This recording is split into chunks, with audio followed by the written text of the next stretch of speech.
Situation జరుగుతున్నా కూడా తక్కువ బ్రాహ్మణ్సే ఇప్పటి వరకు టీవీ షోలో ఎక్కడైనా మాట్లాడుతూ కనిపిస్తున్నారు ఎలాంటివి జరిగినప్పుడు. సో, అంటే మీ ఇప్పుడు జంధ్యం గురించి మీరు ఎంత గొప్పగా చెప్పారో, ఆ మాటలు అన్నా కూడా ఎందుకు పట్టించుకోవట్లేదంటే అవసరమా మనకి? అంతే. సరేలే ఎందుకు అనుకుని పోతుంటారు. ఏనుగు పోతుంది కాబట్టి కుక్కలు ముడతాయని అనుకుంటున్నారు వాళ్ళు. అంతే. కానీ వీధి కుక్కలు ఎక్కువైపోతే ప్రమాదం అని తెలుసుకోవట్లే వారు. తెలుసు. ఆ తెలుసుకున్న రోజు బయటకొస్తారు అందరూ గూడా. అందుకే ఆ! ఆయన నాలాంటోడు ఒక్కడు మొదలెట్టాడు, కడుగేశాడు ఆ! నేతాజీలాగా. ఆ! నాకొంత సైన్యం ఉంటుంది. ఆ హ్మ్. సైన్యంతో బయటకొచ్చి హ్మ్. మేము అంటే ఎవరిని చెడు పట్టట్లే. హ్మ్. నేను సారయ్యని, రమణ కూడా చెడు పట్టట్లే. సరే వాళ్ళకది ఆ మిడిమిడి జ్ఞానంతో ఆ పాటలు పాడారు. ఓకే. హ్మ్. ఏదో హైప్ వచ్చింది. అది ఇప్పటి పాట కాదు నాకు తెలిసి. ఎప్పటిదో పాట అది. హుహు. ఇప్పుడు హైప్ వచ్చింది. ఎవడో ఒకడు దాన్ని ఏదో దానికి స్పర్ధ తీసుకొచ్చాడు. స్పార్క్ వచ్చింది. బయటకొచ్చిన విషయం. హ్మ్. కానీ ఇది నేనేమంటానంటే ఇలా అనేక మంది ఉన్నారు. హ్మ్. ఇప్పుడే కాదు.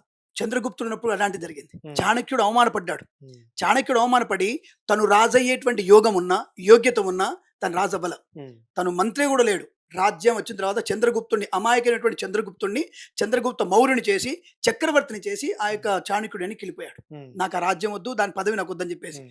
అంటే అప్పటి నుంచే ఇటువంటి తత్వం ఉన్న వాళ్ళు విన్నారు. ఆ రాజు చంద్రగుప్తుడి అన్న పెద్ద అన్న చంద్రగుప్తుని జుట్టు పట్టుకొని వీధిలో తోసేశాడు. హ్మ్. అప్పుడు పగబడ్డాడు ఆయన. ఎట్టి పరిస్థితుల్లో నీ తమ్ముడినే మహారాజుని చేస్తా, చక్రవర్తి చేస్తా చెప్పి శపథం ఇచ్చేసి జుట్టు కూడా ముడేసుకోలేను.